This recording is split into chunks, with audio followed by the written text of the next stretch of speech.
Namaste. Welcome. Namaste, Jayanti ji. Welcome and good morning. Vanakkam to all our sisters, brothers, and especially to Daaji. We're very happy that as we celebrate the 150th birth anniversary of Sri Aurobindo, and which is also a special coincidence that this is the 75th year of freedom of India being celebrated as Azadi Ka Amrit Mahotsav.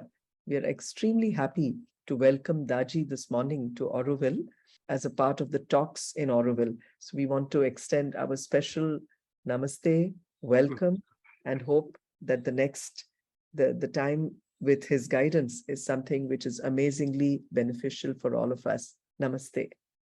Namaste, everyone.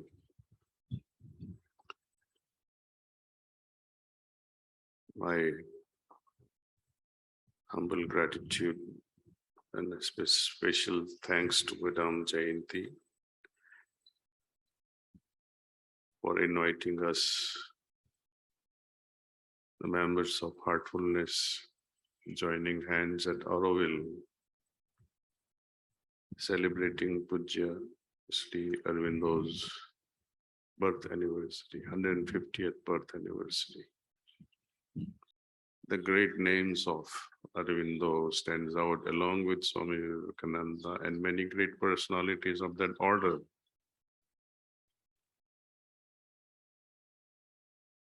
Their contribution in upliftment of humanity's consciousness is enormous. He dreamt of this world where the superconsciousness, the supramind of God can descend and engulf each and every one and benefit from the supramind of God so that peace may prevail on its own, love and harmony may prevail on its own.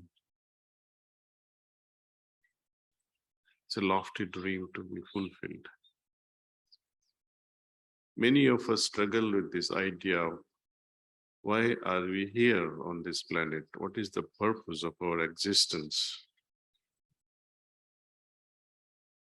Many a times the answer comes doing our best.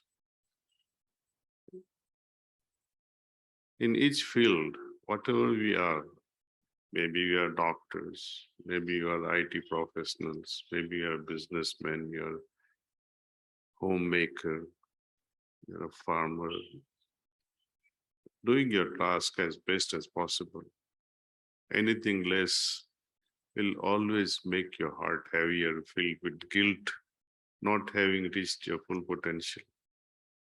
And that spoils the consciousness. Guilt is the biggest weight on our consciousness.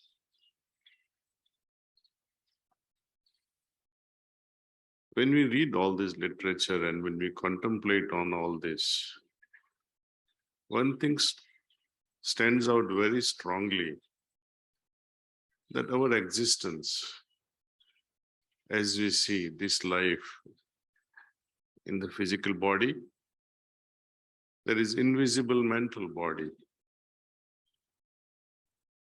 and often impalpable subtle body called the causal. Physical body, now fundamental question arises, can it evolve? If the purpose of life is evolution, can the body evolve? I may like to swim like a dolphin and fly like an eagle, but how many years, millions and millions of years it can take for me to fulfill my dream of flying or swimming like dolphin? I don't have millions of years at my disposal. The limited aged frame that I have, I can only age and decay. So physical body definitely cannot evolve. It can only age. Next thing, let's talk about the soul, the cause of our existence. Whether you call it soul or whether you call it life force, but something keeps us going, whether you believe in God or not. But one fundamental fact remains that there is something within me that keeps me alive. People call it Atman, soul. Many names are there. Science says it's a life force. So let's stick to that, whatever makes you happy. All our literature, ancient literature says soul, the life force, remains the way it is. It is eternal. It is pure in itself. There is nothing you can add to it. No possibility of evolution. So both the ends, the physical body as well as the causal body, they cannot evolve. Then what evolution are we talking about? We're talking of evolution of consciousness. That is possible. Then in order to understand this consciousness, what becomes of this consciousness?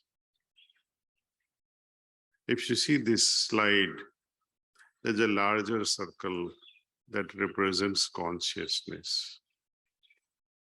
And within its terrain, there is intellect, there is mind, and there is ego. The field of consciousness is affected by all these lower circles of intellect, mind, and ego. Consciousness keeps changing from the animal level of existence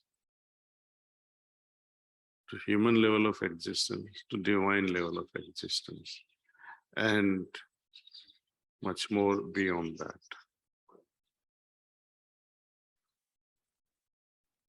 Consciousness is affected by our intellect, our mind, the way we think, the way we feel also, and how this ego interferes or refines our consciousness. So let's study what becomes of mind, for example. If consciousness has to evolve, the other three things and many other aspects related to consciousness field has to be studied. We're going to touch only on these three aspects: intellect, mind, and ego. What becomes of intellect? What becomes of mind? And what becomes of ego at the pinnacle of evolution of consciousness? Mind. So in order to understand the evolution of mind, we have to understand the function of the mind. Function is to think. Function of the mind is to think. What becomes of it when it is fully evolved? It remains in resonance with the heart. Mind eclipses with individual heart. Mind moves away from mere thinking into instant feeling. Let me share with you something. When you are encountering some problems in life, you become morose and you keep brooding over it for days or months together until your mother or your spouse or your sister notices it. They begin asking you, "Oh, what is wrong with you?" And you may share the problem that you have with them. Often they come up with the instant solution even before you finish your questions on the problem. How does that happen? How does your mother is able to feel the problem, or your wife feels the problem and comes up with a solution which you could not solve by continuous thinking or brooding over it? Problems can easily be solved by feeling the problem. Likewise, experiencing. When we meditate with thought, idea of the thought. And what is the thought? We think that divine presence is there in my heart. It's a thought. But as the process unfolds during meditation, we move away from thinking to feeling. There's a little step or larger, greater steps we take during meditation where thought is actualized in the form of experience. That is the progress of the mind. When it moves away from thinking to instant feeling. You think of God and instantly you are able to feel. You think of your beloved, you're feeling the essence, the vibratory pattern of your beloved right in you. Likewise, the intellect. Intellect, what becomes of intellect as it evolves? Psychology says intellect, when it matures, becomes intelligence. When intelligence matures, it becomes intuition. When intuition evolves, it becomes wisdom. There are no special words when you to quote what becomes of wisdom when it evolves. There are no words for it. Likewise, ego. What becomes of ego? Is there anything like ego at all? Yes. Ego can be your best friend, just as mind can be your best friend, as well as your worst enemy. Many people who meditate, they are tormented because they are not able to regulate their mind, and they begin to consider, I have been victimized by my own mind. My mind doesn't stop thinking rubbish. Likewise, ego. I can prevail upon anyone with ego and become the target of their hatred. Will that help me evolve? When many people hate you because you are so egoistic, what becomes of your consciousness? Think over it. If you're a musician, for example, and you are good at playing a flute, and you share this knowledge with people in Auroville, oh, I can play flute, and immediately Sister Jayanti will say, why don't you come and perform? You go to Pondicherry at Auroville and start performing your flute. Fine. Is it egoistic to say, I'm a flutist? No. It's a fact. If you're a doctor and you say you're a doctor, there is no ego about it. It's a statement of fact. It is what it is. Once you perform your flute recital at Pondicherry, at Auroville, everyone on their feet and clapping away for a few minutes, you feel so much of satisfaction in your heart that, wow, I did well.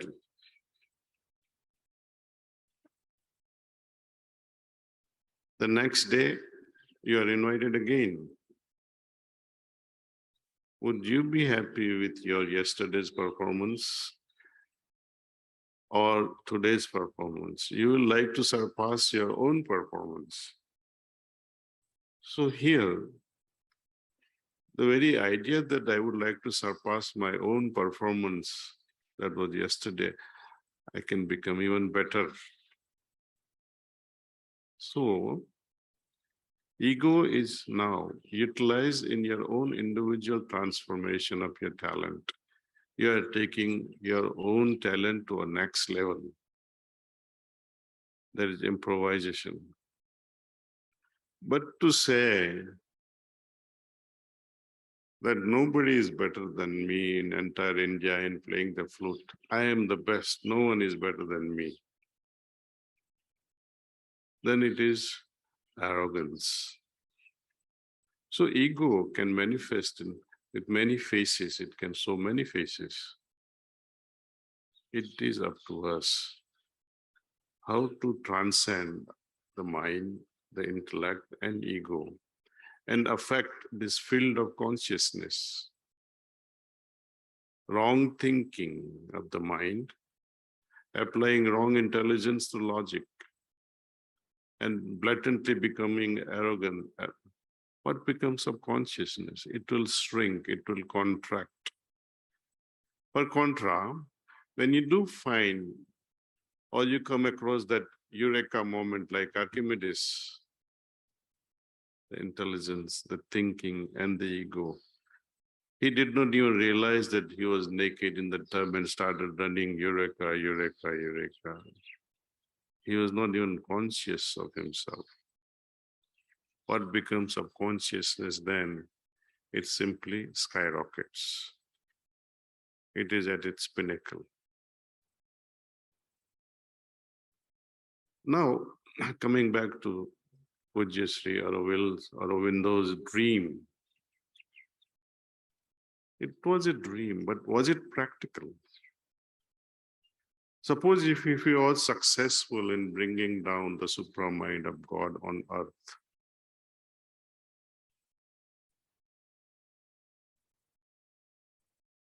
can you imagine what would have happened to earth? It would have been totally transformed. Every human being, every tree, every animal creature, every little thing on this planet would change. But does or can the nature tolerate uniformity everywhere? Let me ask you one thing.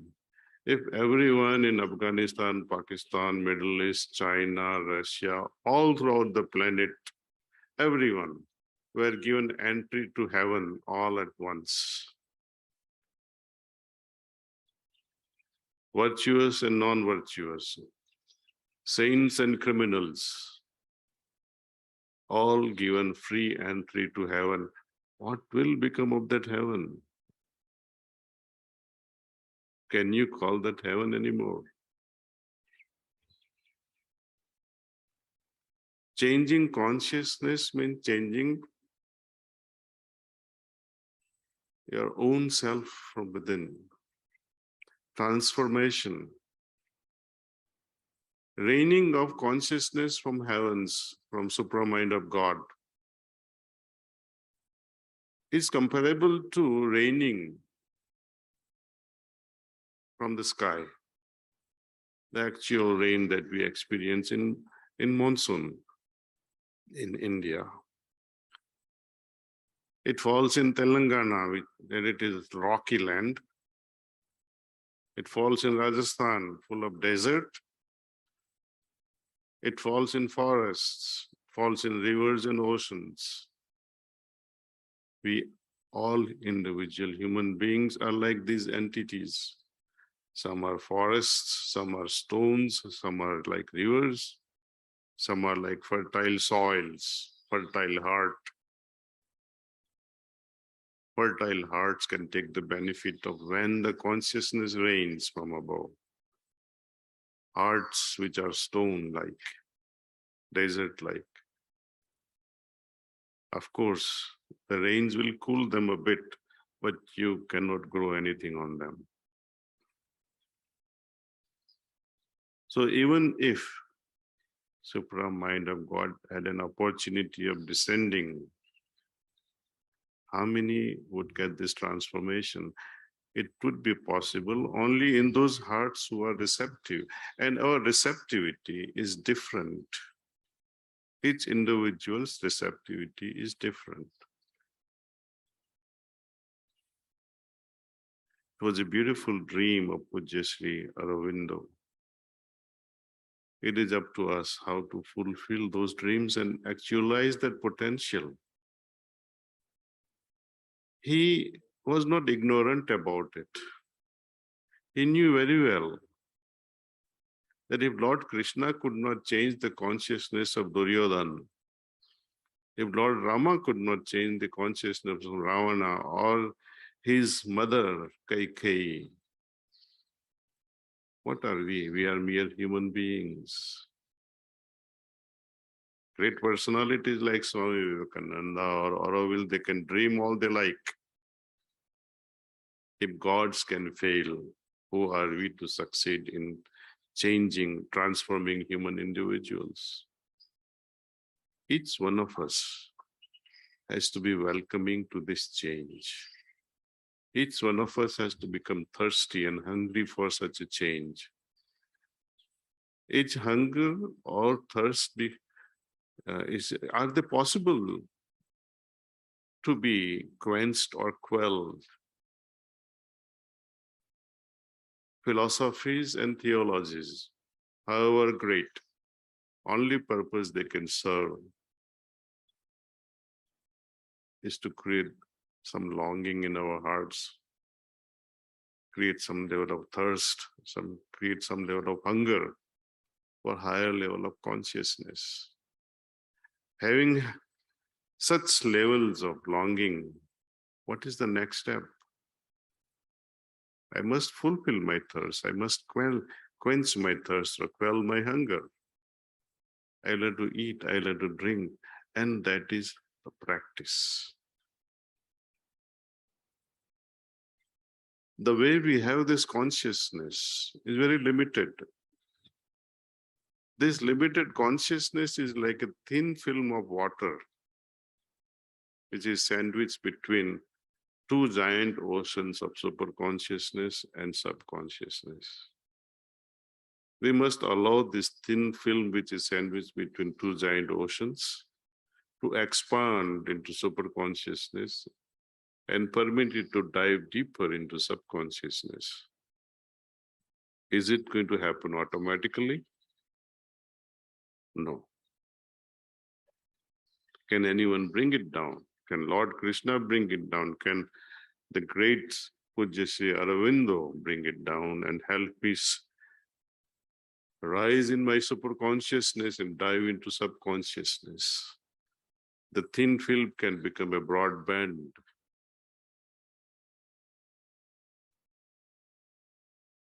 I can go into superconsciousness only through meditation and meditation alone.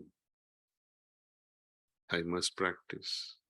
Reading books, intellectualizing, it is not going to help me reach and cross or make me fly into sky of superconsciousness. Only meditation. And not just meditation of ordinary type. It must be aided by something that can take my consciousness and help me fly into superconscious. You need a carrier. And that carrier has to be more refined than consciousness itself. And what is more refined than consciousness? We'll take up that in the next argument. And what about the subconscious, which is the darkness? How this subconsciousness was created? All psychologists agree that subconsciousness is the product of my past. And past baggage remains ingrained in our being, in our consciousness, in two forms. Mainly, one is emotional memory, and another is cognitive. Emotionally, I can forgive anything, but I cannot forget because it is hardwired in my brain. Memory, especially the cognitive memory, is hardwired in my brain. Emotional is also embedded in my consciousness, but I can let go of it. I can reduce the burden of my emotional memory by letting it go, by forgiving, by doing the evening cleaning that is taught in heartfulness way. Evening cleaning does one fundamental thing. It improves our understanding. And when understanding is there, new awareness sets in. And with this new awareness, the darkness created by all these impressions can go away, can be removed.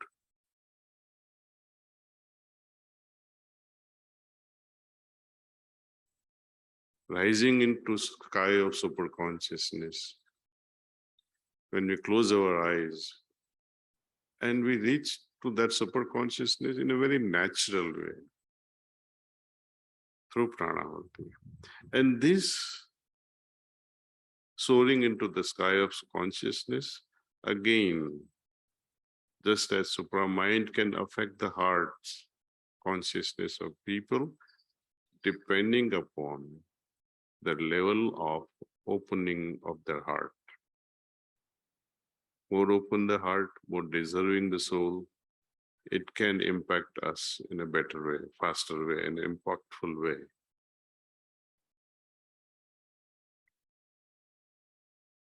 Consciousness, people say, what is the use of improving consciousness? Can you give me some examples?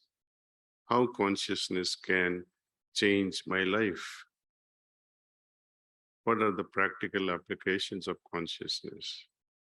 Refined consciousness versus a very gross level of consciousness. Consciousness, in order to understand this role of consciousness, I will have to define what is consciousness. It can simply be defined as one thing. It's a degree of awareness. Next step.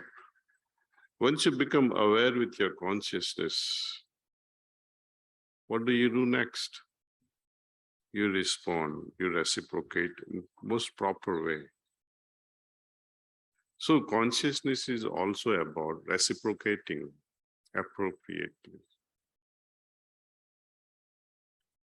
Degree of awareness with calculated or appropriate reciprocated response. Reciprocal response. Let me explain to you what I'm trying to say. You are in your bedroom with your wife.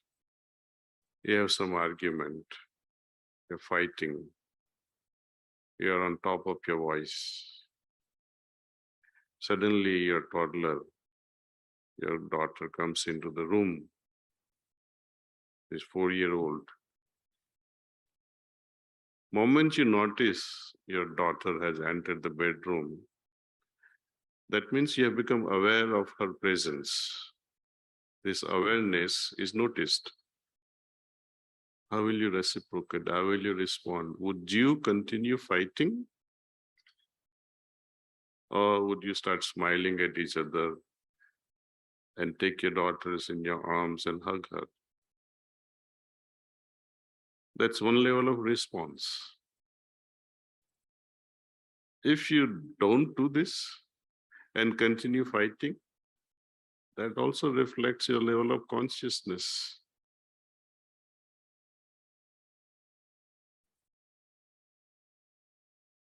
Well. We are all struggling. We are all moving ahead.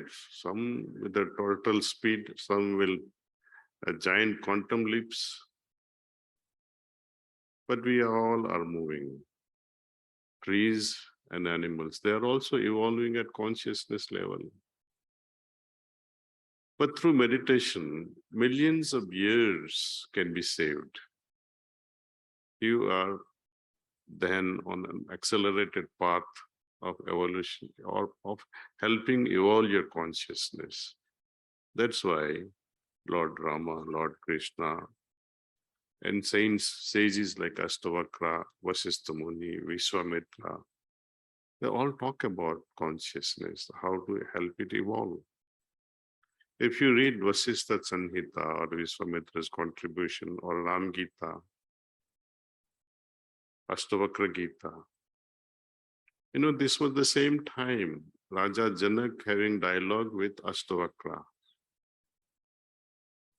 Lord Rama and Lakshman talking about consciousness during their journey in forests.